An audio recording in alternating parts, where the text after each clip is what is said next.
तो हमने पार्ट 1 को देख चुका था मापक यंत्र में, ये है पार्ट सेकंड। जिन्होंने पार्ट 1 को नहीं देखा होगा वो प्लेलिस्ट में जा करके देख लीजिएगा। हमने यहाँ पे पार्ट 2 को देख रहे हैं।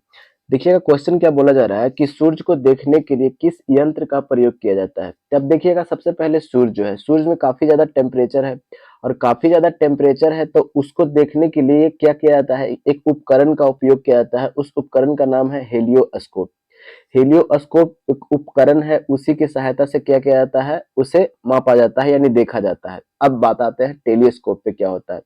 टेलीस्कोप होता है ना तो एक प्रकाशीय उपकरण है। कैसा उपकरण है, तो एक प्रकाशीय उपकरण है। जब कोई वस्तु दूर है, स्थित है, बहुत ज्यादा दूर पे स्थित है, तो उसको देखने के लिए एक यंत्र का प्रयोग किया जाता है। उस यंत्र को क्या बोला जाता है, तो टेलीस्कोप बोला जाता है। अब एक क्या है, स्ट्रोबोस्कोप। तो स्ट्रोबोस्कोप क्या है ना, कि जैसे में कोई वस्तु स्थिर है, ठीक है, कोई वस्तु जब स्थिर है तो उस वस्तु की स्थिर को और फिर उसको घूर्णन करने के लिए, कोई वस्तु जब स्थिर है उसे घूर्णन करने के लिए जिस यंत्र का प्रयोग किया जाता है उस यंत्र को क्या बोला जाता है, तो उस यंत्र को बोला जाता है स्ट्रोबोस्कोप बोला जाता है। ठीक है, अब आ जाता है एक और है ऑप्शन सन मीटर। सन मीटर कोई उपकरण नहीं है। हमने यहाँ पे चारों ऑप्शन को क्या कर चुका है, डिस्कस कर चुका है। अब आगे देखते हैं, अगला पे चलते हैं। कह रहा है कि विभवांतर को मापने के लिए किस यंत्र का उपयोग किया जाता है। तो सबसे पहले समझ जाते हैं कि विभवांतर होता क्या है। अब देखिएगा, जैसे में मान लीजिए कि ये कोई बिंदु का विभव है और ये एक बिंदु का कोई विभव है। जैसे में ये बिंदु का विभव हमने मान लिया 15 वोल्ट, ठीक है, और ये बिंदु का हमने मान लिया 10 वोल्ट, ठीक है। अब ये दोनों के बीच के विभव के जो अंतर आ रहा है कितना, 5 वोल्ट का आ रहा है, तो इसी को हम लोग क्या बोलते हैं, विभवांतर बोलते हैं। यहाँ तक तो चीज क्लियर है। यानी परिभाषा की बात करते हैं तो दो बिंदुओं के विभव के अंतर को हम लोग क्या बोल रहे हैं, विभवांतर बोल रहे हैं। तो इसको मापने के लिए कोई उपकरण का तो प्रयोग किया जाता होगा ना, तो हाँ बिल्कुल किया जाता होगा। तो कैसे, किस उपकरण का प्रयोग किया जाता है, तो उस उपकरण का जो प्रयोग किया जाता है उसका नाम क्या है, तो वोल्ट मीटर। किसका, तो वोल्ट मीटर उपकरण का क्या किया जाता है, उपयोग किया जाता है। ठीक है, अब देखिए, अब क्या होता है, एक है अमीटर। अमीटर बोलिए या ए मीटर बोलिए, दोनों एक ही है। अब क्या होते हैं कि जैसे में ये कोई है, इसमें कितना धारा जा रहा है, जैसे में आप बोलते ना है कि 1 एम्पियर की धारा बह रही है, 2 एम्पियर, 3 एम्पियर, तो इसी के मापने के लिए किसका उपयोग किया जाता है, एमीटर का उपयोग किया जाता है। अब है गैल्वेनोमीटर। गैल्वेनोमीटर क्या है, गैल्वेनोमीटर में जैसे में ये कोई आपने परिपथ ले लिया यानी सर्किट ले लिया, इसमें धारा है कि नहीं, सिर्फ धारा मापा जाता है, धारा है कि नहीं, कितना है, तो उसके लिए तो एमीटर का प्रयोग कर ही सकते हैं। लेकिन इसमें किसका प्रयोग किया जाता है कि धारा है कि नहीं, तो उसके लिए कौन सा उपकरण का प्रयोग किया जाता है, तो गैल्वेनोमीटर का उपयोग किया जाता है। ठीक है, ठीक है, अब आगे बढ़ते हैं, अगले पे चलते हैं। अगला क्वेश्चन क्या कहा जा रहा है कि विभवांतर को मापने के लिए, तो अभी हमने पढ़ा, तो विभवांतर को मापने के लिए किसका उपयोग किया जाता है, तो वोल्ट मीटर का उपयोग किया जाता है। ठीक है, गैल्वेनोमीटर का देख लिया अभी हमने, फिर एमीटर का भी देख लिया है। ठीक है, अब अगले पे चलते हैं। अगला क्वेश्चन हमें क्या कह रहा है, कह रहा है कि सर्किट में बिजली के प्रवाह का पता लगाने हेतु निम्नलिखित में से किस उपकरण का उपयोग किया जाता है। तो देखिएगा, अभी हमने पढ़ा था सर्किट, पढ़ा था ना, तो सर्किट में जैसे में ये कोई सर्किट है, अभी इसमें धारा है कि नहीं, सिर्फ हमने धारा की बात किया था, तो सिर्फ धारा है या नहीं उसके लिए कौन सा उपकरण का प्रयोग करेंगे, तो गैल्वेनोमीटर। गैल्वेनोमीटर, ठीक है, किसका उपयोग करेंगे, गैल्वेनोमीटर का। ठीक है, अच्छा, अब फिर यहाँ पे बच्चे ये कंफ्यूज कर जाते हैं कि फिर एमीटर क्या होगा। तो एमीटर में हमने बताया कि धारा कितना बह रहा है, ठीक है ना, यानी धारा कितना, 1 एम्पियर का है, 2 एम्पियर का है, 3 एम्पियर का है, तो उसके लिए कौन सा उपकरण का प्रयोग किया जाता है, तो उसके लिए एमीटर उपकरण का उपयोग किया जाता है।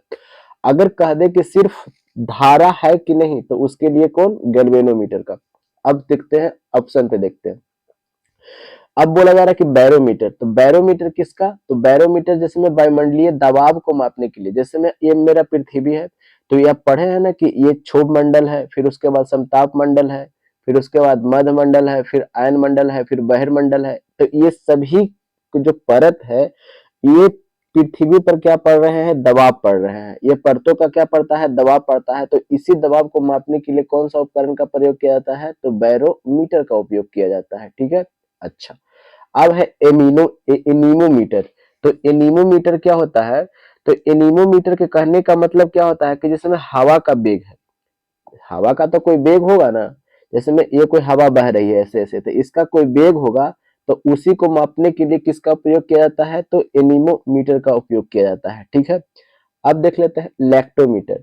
तो लैक्टोमीटर जैसे में हमारे पास ये दूध है, ठीक है, अब ये दूध है तो इसकी डेंसिटी को मापने के लिए किसका उपयोग किया जाता है, यानी दूध का घनत्व मापने के लिए किसका उपयोग किया जाता है, तो लैक्टोमीटर का प्रयोग किया जाता है। ठीक है, अच्छा, यहाँ तक तो क्लियर हो गया। अब आगे बढ़ते हैं। अब आगे देखिएगा, अगला क्वेश्चन क्या बोला जा रहा है कि एक शाफ्ट की आवर्त गति को निर्धारित करने के लिए किस उपकरण का इस्तेमाल किया जाता है, तो इस उपकरण का नाम है क्या, तो टैकोमीटर। किसका उपयोग किया जाता है, तो इस उपकरण का नाम है टैकोमीटर। अब देखिएगा, अब समझ में नहीं आया क्वेश्चन, हम फिर से समझा देते हैं।